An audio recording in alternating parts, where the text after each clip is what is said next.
guys, welcome to Shenzhen, China, where it's very hot and warm and where we're going to follow Team SQG on their first Chinese race.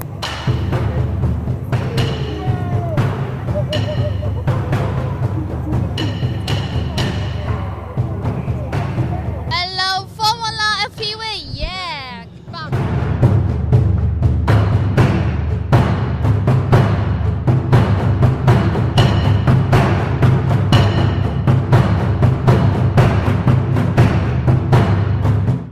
Can you tell us a little bit about how things went in China, and first of all, how did you get to China? Coco invited me for an event in China. First of all, it was meant, I should have joined solo, and then I asked, hey, isn't it a better idea to bring one of the guys with me, so as a support or maybe as a second pilot, and that's how our team got bigger and bigger and bigger. So eventually, me, Curran and Juan went to China, joined by you guys, of course. Unfortunately, Juan had to go to work. He's very, very hardcore. He lost his job, so right after we landed, he went to work. So that's why he isn't here. But that's how we went. That's how we got in China. You finally arrived in China a day late and slightly behind schedule.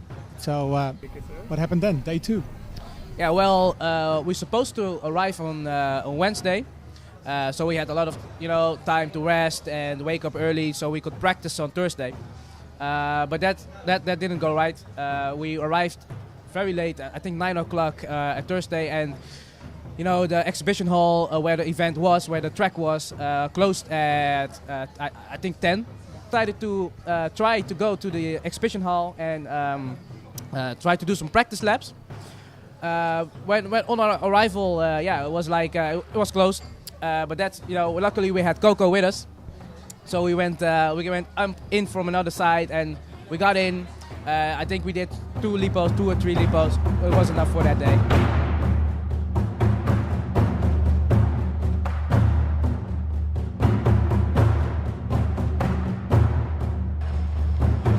Aim at the point. Choose one. It's one gate. Yeah, it's one. Yeah. Make it like one gate. Boom. Come here.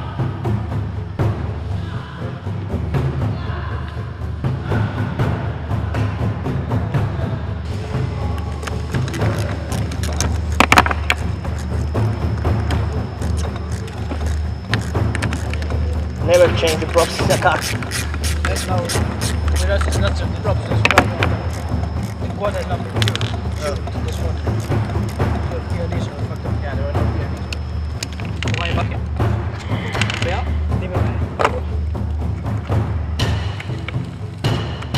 It was enough for that day. And so we went back to the hotel, had some sleep, and then it was the next day. Day 3 came, and the first race day. The event was set up as a 3-event basically.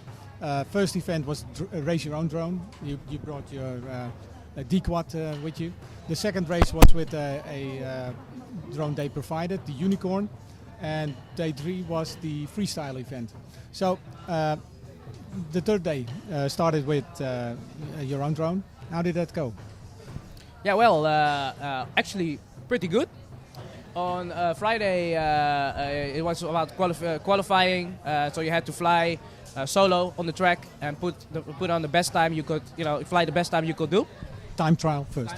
Time trial, and I managed to do the fastest time of all the pilots. So that was good. It was great. So I qualified very good, first place. But you had a bit of an advantage because they copied the Dubai track, didn't they? Well, yeah. Well, they had a lot of gates in a very small indoor area, and there was no such thing as high-speed racing. It was really technical. You couldn't make any mistakes. One mistake will get you into problems. So I think it helped. It was very difficult. Karen, about the setup of the quad, what did you fly with? Well, what you can see here is the D-quad prototype LRX. We're flying Emax motors, SPF3 board, And yeah, we flew an immersion 25 milliwatt VTX. That was a big problem actually, because everyone was flying 200 or 600 milliwatts on the track. So if we flew together, we had a lot of problems. Yeah, it was. Yeah, oh, of course. We flew doll props, 45 tri-blades. Racing edition. Racing editions, of course. Yeah, we flew them because we almost always fly them, and it's yeah, it's always good to fly your own setup, and because you're used to it and you can make the best time with it, of course. Yeah, it was also because it's an indoor track. Like a lot of people know, if you crash, you'll break props, and those doll props are they're very strong. They don't get break. If they got bent, you can bend them back. The batteries, oh yeah, of course. Well, actually a pretty funny story, because Dino and me, we got to know Dynergy. It's not that well known in Europe, but when we saw the name, it was like, come on, Dino, Dynergy, we need to get these.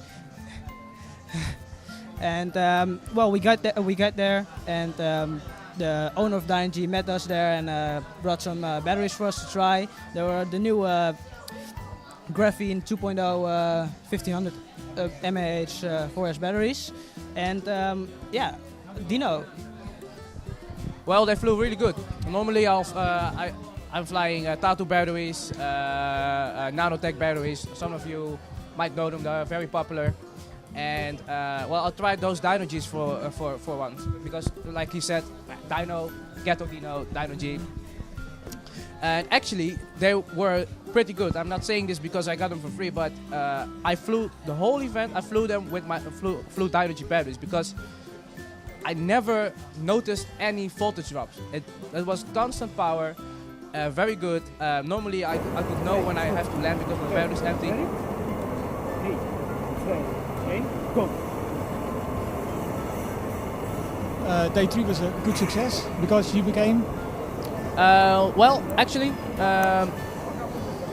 yeah. So on Friday, the qualification, I was first, and on Saturday the finals. There was the finals. Yeah? I had to fly like these drones against number 2, and it was my own mistake. I think it was the second corner, I hit a gate, so I ended up second, which was pretty good if you ask me, and that was the result. So top 2.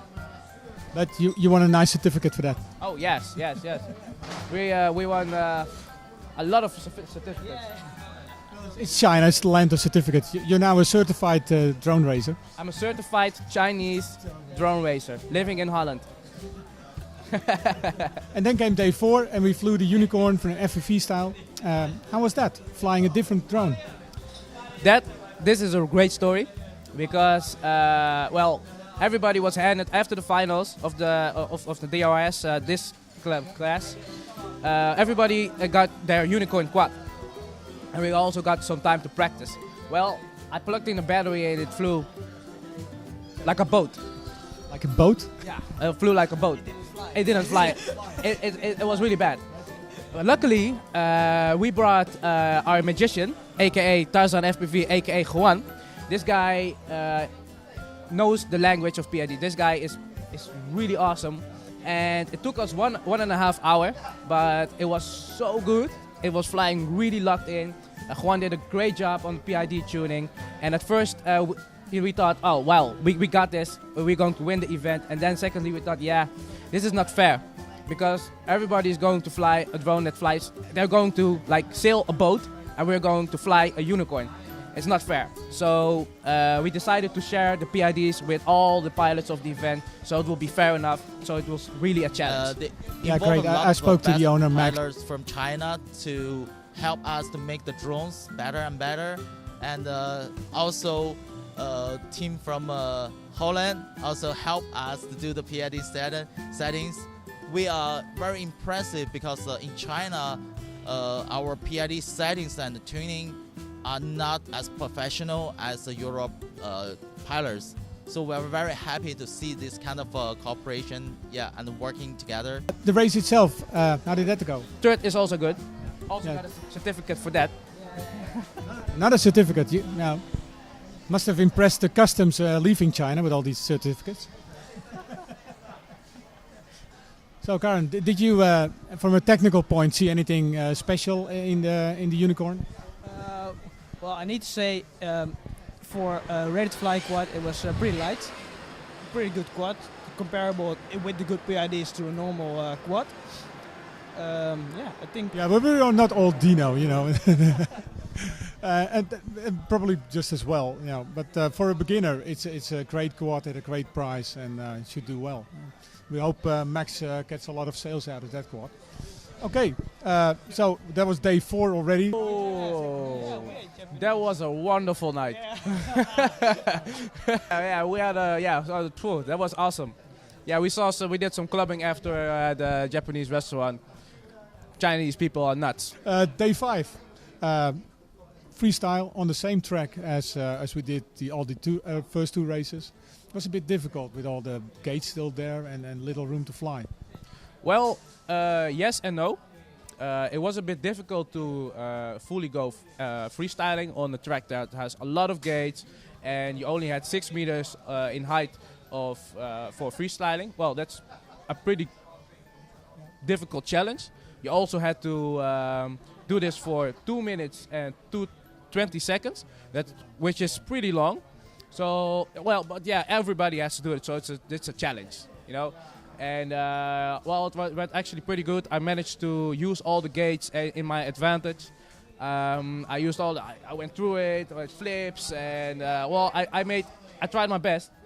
And well, unfortunately didn't make the 2 minutes 20 seconds. I did make 2 minutes, and I ended up second in the freestyle challenge. Also got a certificate for that. Certificate number 3. Bring it on. The funny thing is, they call it fancy flying. What? Fancy performance showcase race. Well, here you go. Second place in the fancy performance showcase race. So the freestyle event. Juan had a different experience at the freestyle event, but he drew a lot of attention. Yeah, the funny thing was that he, right before he went flying, he told the judge he was going to destroy his lipo. And which is a good thing. Well, it's manly to say you are going to destroy your quad. And people like get curious what you're going to do. So he plugged in his lipo, and he was doing punch outs, really crazy punch. It was like whoop whoop whoop. It was going really fast, and eventually, after 20 seconds, I think his lipo actually really, it exploded. It blew up, yeah. Yeah, but he isn't sponsored by Dynogy. Well, that's what you get if you don't fly Dynogy. Yeah, well, that was the race event basically. All 3 events, good results. 2 second places and 3rd place. We got this! Oh, this is also a very funny story. Dollar C, we were invited to go to Dollar C. So me, Curran, Juan, and Gerard went to the office of Dal, and you saw what they did. We met some employees there. They explained to us what they were doing, where they want to go, and we started talking. And one of the pilots that I lost to in the final race, he is a Dollar C pilot. And they asked me if I would like to race him again on their home ground. So of course I said yes. So I went to the home ground. They set up a track, and it was just 1 versus 1. So the first lipo we flew, and I won. Which he was won like just by a narrow second. He was a really good pilot. Then we tried again. Something went wrong, and he crashed, so we did it again. And I won again. All 3 times I was there, yeah. But you know, without saying, yeah, you did great. But I have to say, the Chinese guy was good as well. It was not somebody who just first day at a drone or something. No. He was really good. This guy has been flying for 4 years, and he's really awesome. He's really young too. He's 17 years old. Really a lot of respect for this guy. He knows his stuff. He's even better at building at quads. You know, my name is Ghetto Dino. I cannot build. I can only fly. But he also has the whole team behind him too. And Dal makes frames and motors these days in ESCs, so that they know their stuff and how to. 心情非常激动啊，也非常有幸，有点运气成分，然后通过这次比赛获得了这次竞速赛的冠军。It's really exciting and actually it's a little bit lucky to get the championship and we hope to get a better result in the future racing. So that was the event. You've now been to Dubai, China, Belgium. You've been to our event in Utrecht, and you now qualified for Hawaii. Are you going? Of course. Yeah. So I qualified for Hawaii. I got my tickets, my hotel tickets. Everything is good. I can take my SQG members with me. So I'm going to think about this. Who are the best choices? We also have the Dutch drone championships coming up, where a lot of SQG pilots can qualify also. So it depends on which pilots, of course, which pilot qualify, and I hope we'll go to Hawaii with a very big team. And besides Hawaii, I also got qualified for another event in China in August. Also got my tickets and hotel bookings. So this summer is going to be great.